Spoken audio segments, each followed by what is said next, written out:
Good afternoon, everyone, and thank you so much for joining us today at Alexander Youth Network to learn about our day treatment services and particularly how we continue to support kiddos while schools are closed.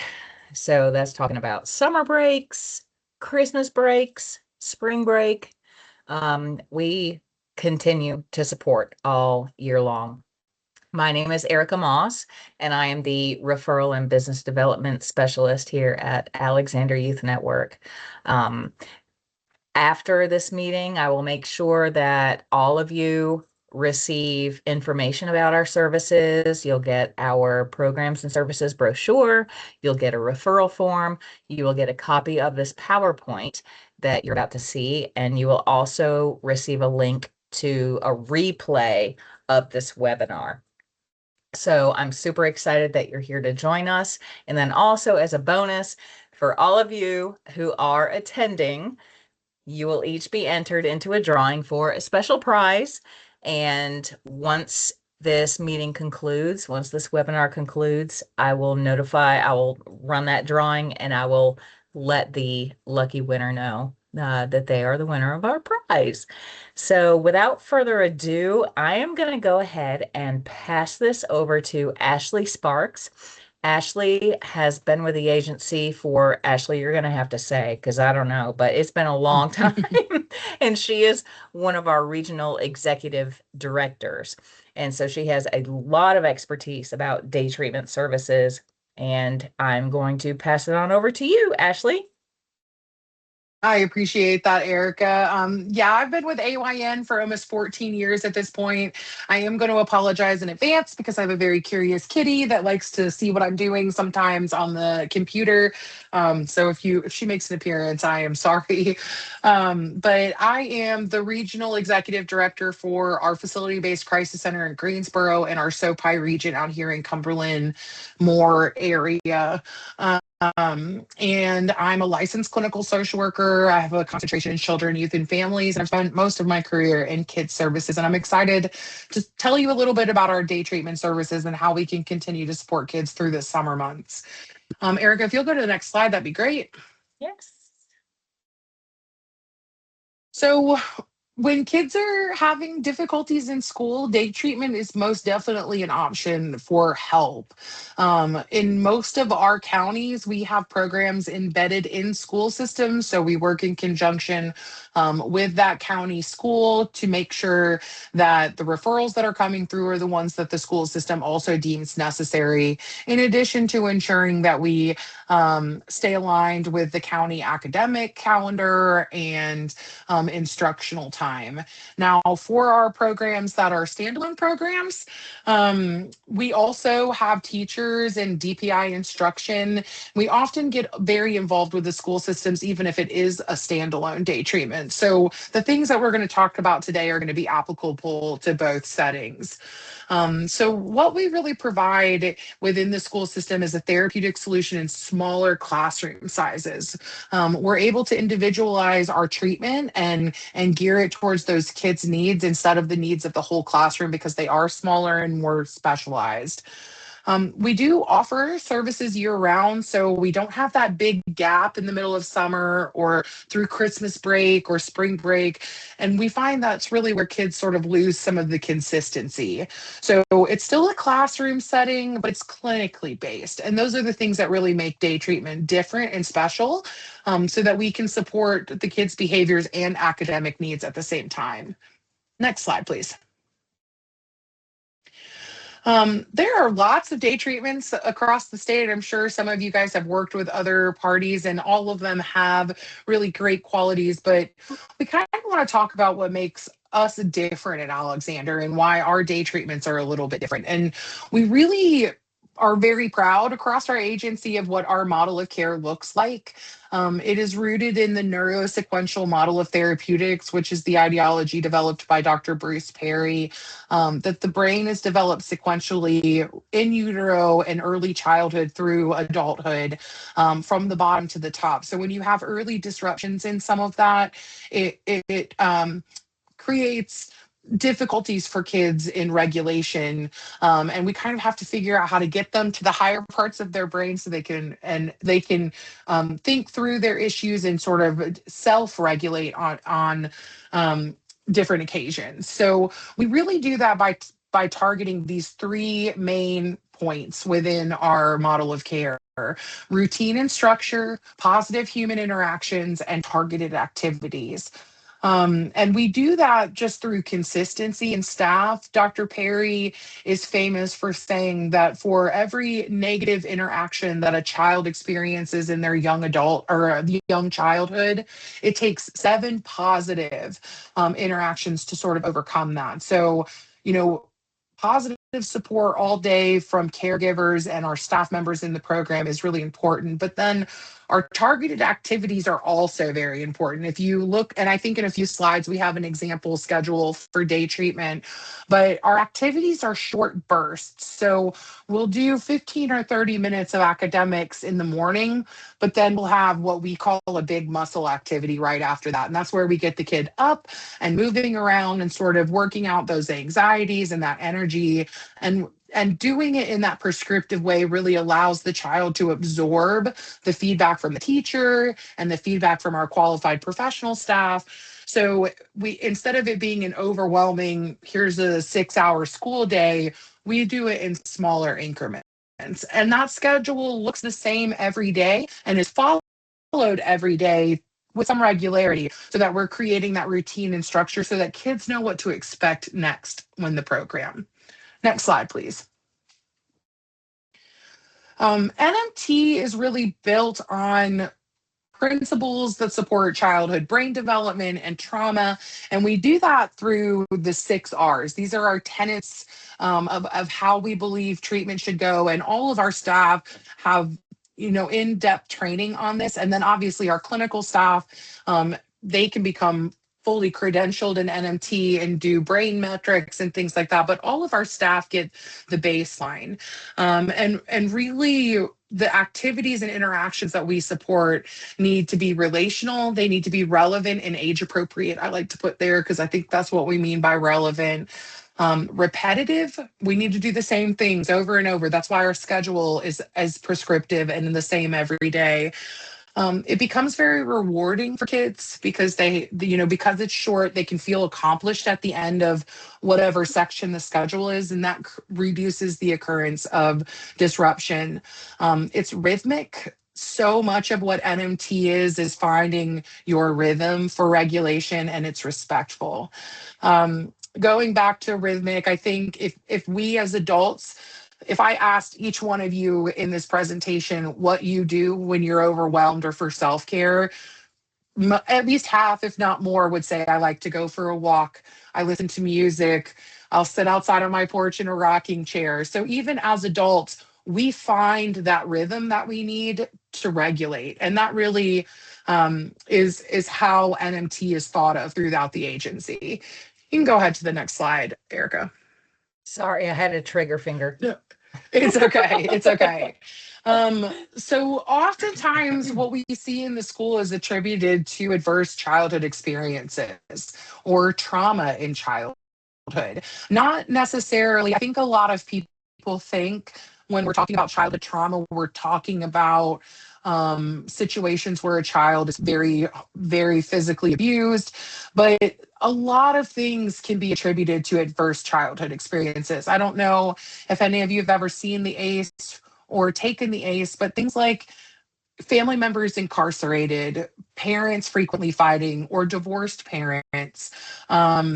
A lot of the time, even if a mom experiences domestic violence, even before that child is born while they're pregnant, that can have lasting impacts on the child overall well-being. So NMT really uses fun and rhythmic activities in our schedule to support like the ongoing healing process. So some of the ways that we do that, and obviously not all of these activities are done in everyday treatment. I think it's access is a big thing, but things that we really try to focus on are therapeutic drumming, swimming, yoga, pottery, things that force that child to move or use their hands in conjunction with the schedule, and that helps provide regulation so that they can receive academic support. Next slide, please. Um, what children and families can expect in day treatment, in addition to like a typical classroom, we have therapists embedded in all of the programs. So that child is receiving individual therapy through the day treatment process. So most of the time, if you have an outpatient therapist, that would discontinue because we would pick up that outpatient therapy. Not all the, or we would pick up the therapy in day treatment and not in an outpatient setting. It doesn't always have to be that way. If your child or you have a child that really loves their therapist, there are exceptions to that. But we do provide both individual and group therapy through our therapists that are embedded into the program. We also are able to provide crisis intervention, not just in the school day, but oftentimes parents will call our staff after school, and our staff are able to help and walk parents through struggles that are being shown in the home. We work with the school system closely to make sure that if the child has an IEP or 504, all their exceptional children services are met. Several of our students will go to OT or PT for parts of their day too. So we work in conjunction with all those additional service needed. And then, of course, any child that's enrolled in a program with us is eligible to receive medication management through our provider in a telehealth format. So in addition to the supports that your child receives directly at the center, there are also a lot of people in the background working with you and your family to make sure that the treatment is going well, and sort of assess and address needs that come up along the way. So we kind of are a whole package in most cases at day treatment. Next slide, please.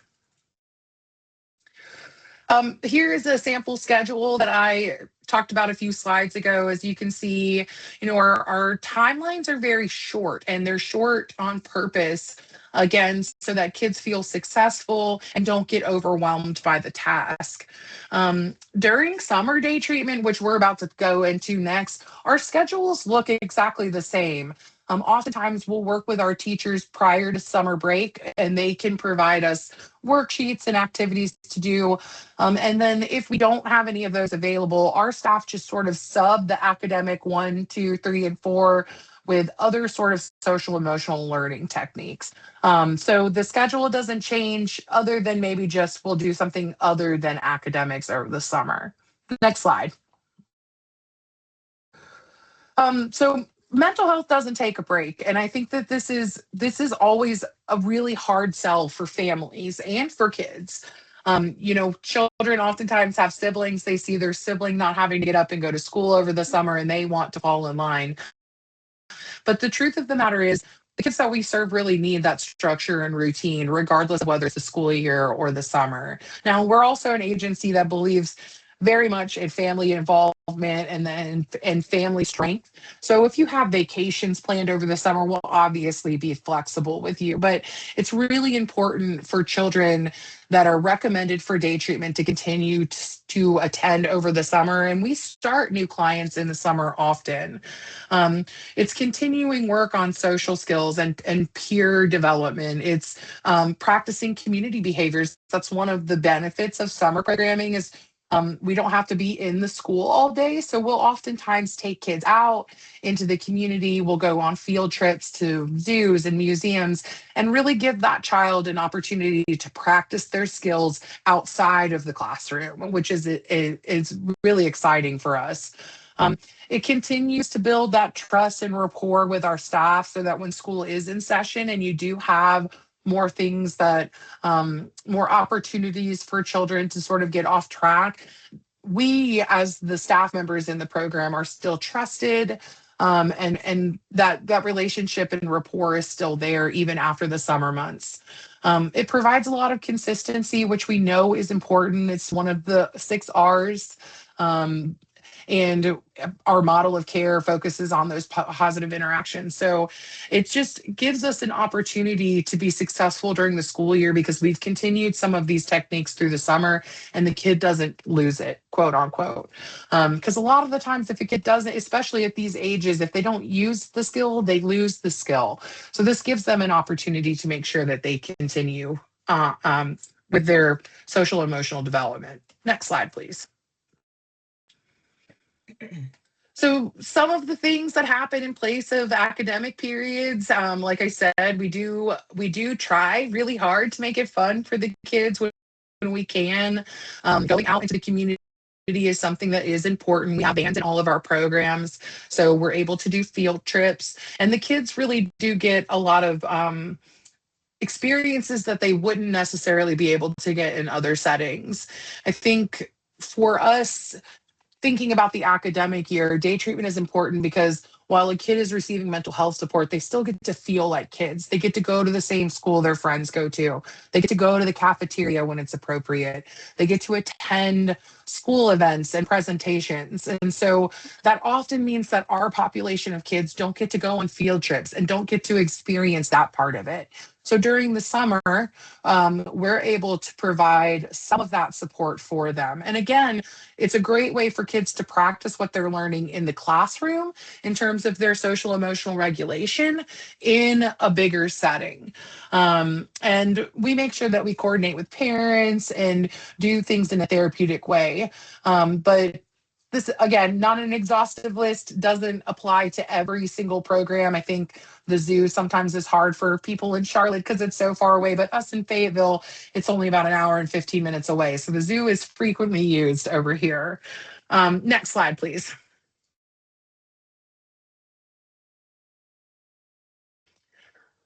I think I was gonna, Erica, I think I was gonna go through this one, but if you want to jump in here too, I just sort of want to talk a little bit about the screening and referral process for day treatment. It is something that requires the school to provide documentation and support with in conjunction with us. So, like most mental health services, we have to assess the child or have a comprehensive clinical assessment. But we also need the school to show that things have been tried within the school system and have not been effective. And so we do that. Most of our kids have an IP or 504, so there's lots of accommodations that have been made, smaller classroom size, sometimes SED separate, sometimes individual workers, but those techniques are still not working. And we're really that last step before homebound or other bigger options need to be made. So if you do want to make a referral for day treatment, it's really important that you collaborate with the school social worker for the where the child is currently enrolled and see if you can gather all of the information, teachers notes, behavior reports, and that really helps us support the service when we're working on it. It is a service that requires medical necessity. So through the assessment process and those documentations, it is reviewed by a doctor and determined that that service is medically necessary. Erica, did you have anything else you wanted to add here with this one? Yeah, yeah. I'll also say, so you see there at the bottom, it says a complete checklist is available here, and that is a clickable link. And like I said in the beginning, you will receive a copy of this PowerPoint presentation, and then I will also just include that checklist document for you as well, so that you can just kind of have that, you know, uh, all there in a row. These are the things I need to check off before I refer a child to day treatment.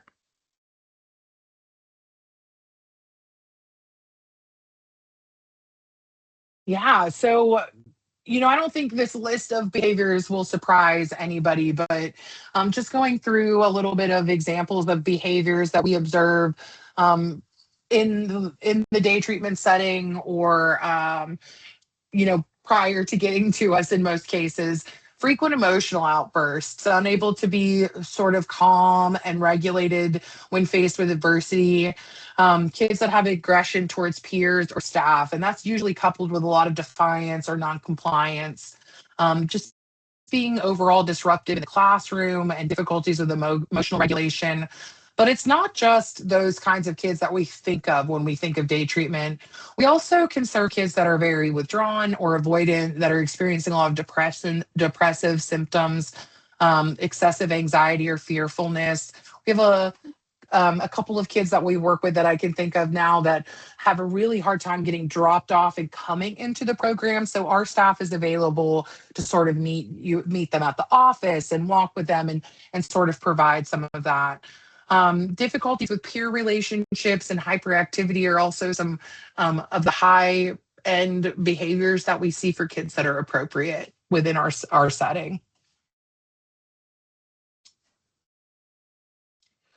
And in with day treatment, there also needs to be a plan to make sure we get them back into traditional classroom settings, often with support through their IEP or 504. But it's really important to understand that day treatment is not a setting that kids can go to and just be in until they graduate. Day treatment is prescriptive and short, and it's a 6 to 9 month service. Because of the other kids in the program and because of how regimented it is, we really want to make sure that kids have a good transition plan back into the school system so that they don't stay with us too long. Um, we work through a personalized treatment plan, we accomplish goals, and then we really coordinate with the school to do sort of a slow rollout back into the school system. That looks different depending on the school. But most of the time, it's surrounding having the teacher that they're going to visit the program, the child visiting the teacher's classroom, and our staff accompanying them over the first couple of weeks of transition, along with providing follow up once they get into the new school setting. And that kind of helps the child because they're comfortable and with our staff so they don't feel like they've lost anything, but it helps them transition in a slow way so they're more prepared for it. And it does very much depend on the availability of day treatment and school staff, but our program managers work really hard, boots on the ground, to coordinate this because it is an important part of successful transitions. Next slide, please. And I guess I'll take over from here, Ashley. Thank you so much, Ashley, for all that information. Very, very informative. And I hope that you all on this call learned a little bit more about day treatment than you maybe thought you knew before and about Alexander Youth Network and our model of care. But at this point, I'm going to talk about our referral process. So how do you send a kid over to Alexander Youth Network day treatment? You know that there's a child who probably can utilize the service and benefit from the service. How do you do that? Well, we say there is no wrong door. We have a no wrong door referral process. Now, with day treatment, a lot of our locations, we do have to have a referral from the school system, but if you know of a child that can benefit from the service, you can contact our intake department and we can contact the school system and we can go ahead and get that referral started. So it's not a matter of, oh, there's only, one way to do this. So if you have a child who could benefit from day treatment services, whether right now or 2 years from now, we can definitely get that referral started in any way. We accept all North Carolina Medicaid. It says some private insurance. We say some only because you never really know kind of what the plan is going to accept. For a lot of plans, day treatment is considered as partial hospitalization. So we might have to process it that way. But we never want to turn down a child just because there's no insurance. So there are options. Do not let that be a barrier. And then down there at the bottom is our intake contact info. So if you want to send over a referral, you can email intake directly at intake@aoinkids.org, or you can contact that phone number there at the bottom to get info, or just to go ahead and initiate a referral. Erica, I just also wanted to throw out here, Yes. um, we please don't let the insurance be a barrier to sending the referral. In a Yes. lot of cases, either the school system has provided funding to help us serve those children. We could find a donor maybe to help us serve those children. So we really want to be an agency that serves the kids of North Carolina regardless. So please don't let that Mhm. be a barrier. Send it and then let us figure it out from there. I'm really glad you mentioned that. Thank you, Ashley. And now we have some frequently asked questions. So does the school district have to pay to place a child in day treatment? No, this is not the school. Like Ashley just said, the school might send over the information that we need in order to authorize a child for day treatment, but it is paid through Medicaid, private insurance, and donors, charity, those other sources that Ashley just mentioned. And then also a big concern that we hear from some parents is, well, what about transportation? If the day treatment is 15 miles away and my kid normally goes to school 5 miles away, is transportation provided? As long as the child lives in the school district that the day treatment is in, then yes, transportation is provided, and uh, um, it's usually Medicaid transportation. We also work with the school systems in order to provide that transportation. Or it could be a private company. But we make sure that that child has transportation. We also actually, in our Charlotte day treatment, we have our own transportation. We have our own drivers that transport our kids over to that program. So does this program focus more on academics or behaviors? I think you probably gathered from the presentation that it is more behaviors. However, we never want any child to fall behind academically. So we partner with our local school systems, we also, in some of our programs, we have our own licensed North Carolina teachers. So we make sure that no child is going to be left behind as far as academics while they are receiving this treatment. Free lunch. They always have free lunch. Some places may have breakfast as well. I cannot speak to all of them, but we definitely are never going to let a child go hungry as well. So, and then what documents are needed? As I said, I am going to make sure that you know what documents are needed, what sort of information is necessary in order to submit a referral so that we can get this child in, your referral in as quickly as possible. And I will make sure to send that over to you after this presentation. And so now we're at the question portion of our presentation. And so I'm going to go over here and enable. Before we open it up for Yes, questions, I just wanted to sure. just say one more thing. Mhm. I noticed on the registration list for this webinar that there were several people from counties where we don't necessarily currently have day treatment services.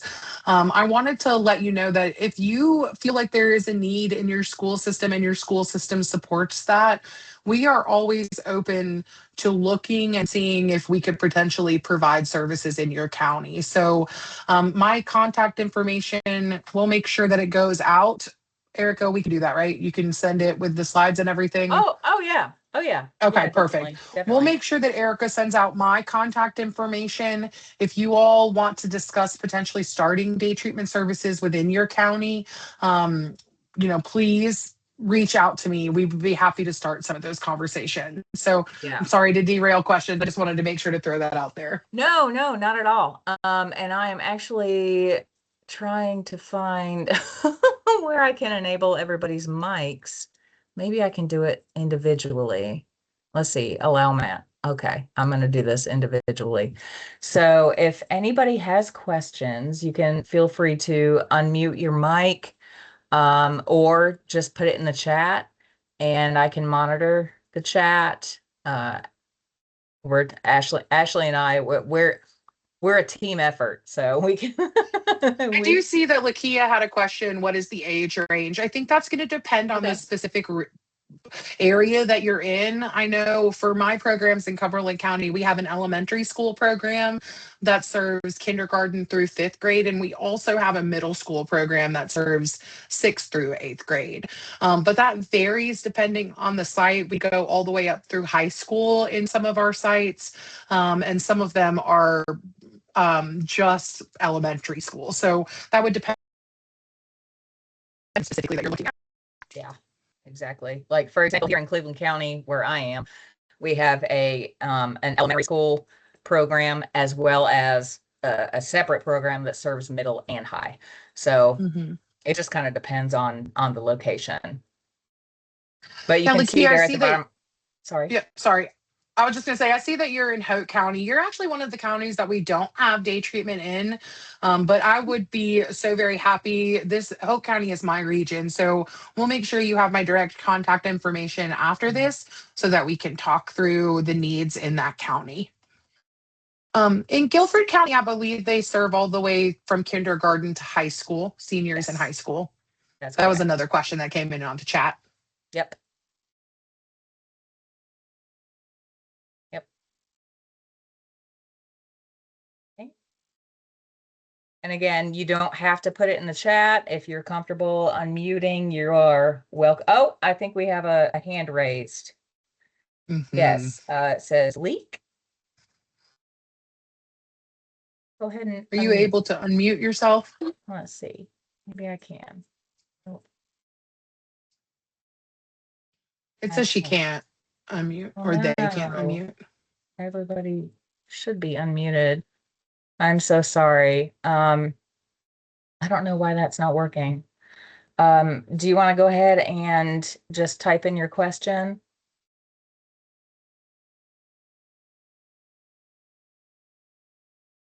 She said she'll Yes. type. Yep. Perfect. Perfect. Yeah, I don't know why that is. I unmuted everybody, or I enabled everybody's mics. Technology, you guys. Mm-mm. That's what it is.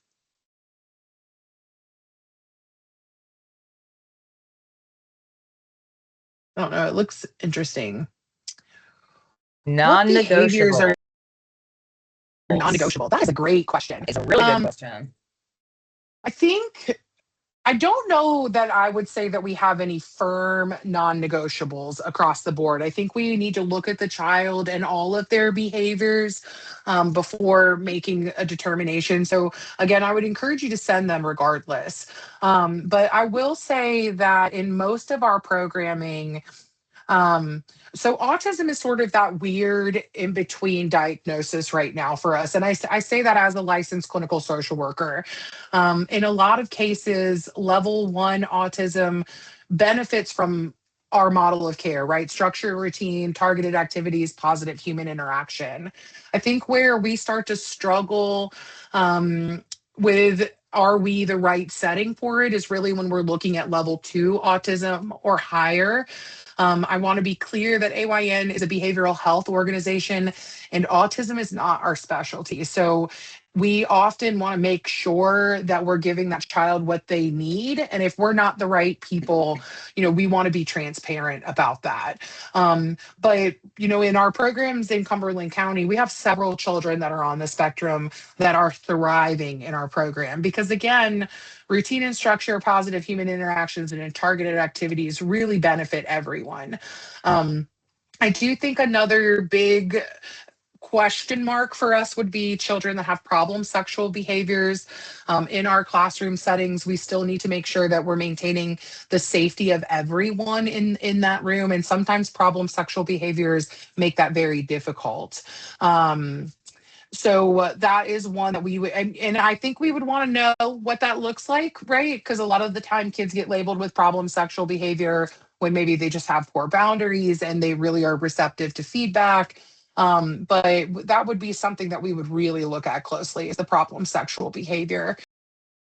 Luckily, I think the state is making some really great investments in kids with problem sexual behavior. I know that AYN, we're expanding our teen population residential treatment facility in Greensboro over the next 5 years. And our plans are to have a specific wing for kids with problem sexual behavior. So I think we'll see a lot of advancements in that population in the next 5 to 10 years. But for now, day treatment is one of those tricky ones that we have to make sure that we're protecting everyone in the building. So again, please send it. We'd be happy to review it, but we'll be transparent if it's not something we think we can serve safely and appropriately. Yes, thank you, Ashley. We do take our referrals very much on a case by case basis. You know, for example, if we get a clinical assessment that says this kid has problem sexual behaviors, it's not like we're just going to shred it and say, nope, can't do it. It's very much a case by case basis. And that goes for what Ashley was saying about autism as well. It's just kind of, is this child going to be a good fit for our program? Is our program going to be a good fit for the child? And if not, our intake specialists will refer out. So it's not like you're also just going to be kind of left with, okay, what now? Our intake specialists make sure to try to connect the child to another option. Okay, so let's see. I got a call, so I don't know if you answered the Guilford County question. Oh, the Guilford County question. Yes. So we have uh uh, day treatment programs in Guilford County that actually cover from kindergarten all the way up to 12th grade. So we have two actual day treatment programs in Guilford County. So we can do all grades there.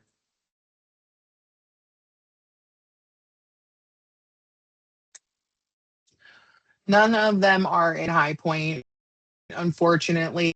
I think our closest one would be Melbourne, which is over on Huffine Mill Road. We do take kids that are in High Point there, though. And as long as they're in the county, we do provide transportation. Mm-hmm.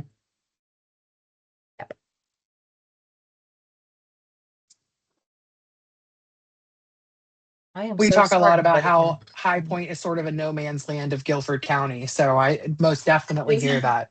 It's so sad. I know. Stinks.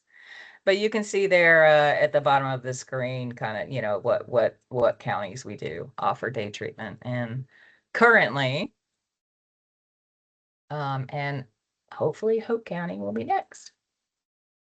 I would love to do that. Yes, Um, be super cool. all right. Do we have any last minute questions? Any last minutes? You can raise your hand or put it in the And if chat. you think of a question after this that, later in the day, that Mhm. which happens to all of us, we kind of go, oh my gosh, I thought I should have asked that. Please feel free to email us. I think Erica will make sure again that our contact information is sent out after this webinar, and we're happy to staff. If you want to staff cases or ask questions, I'm so happy to be available to help you guys with that. Absolutely. Yes. I'll make sure that in my follow-up email after this, and you will have it by the end of the business day today, that both my information and Ashley's information and all the information is there. So, okay, I guess that's it then. Well, I want to thank you all so much for attending. Um, we are day treatment is one of, well, we're proud of all of our programs, but we really make big differences in the lives of kids academically and behaviorally in our day treatment programs. So we look forward to hearing from you, and we thank you so much for attending. I hope you all have a great day. Thank you, everyone. Bye.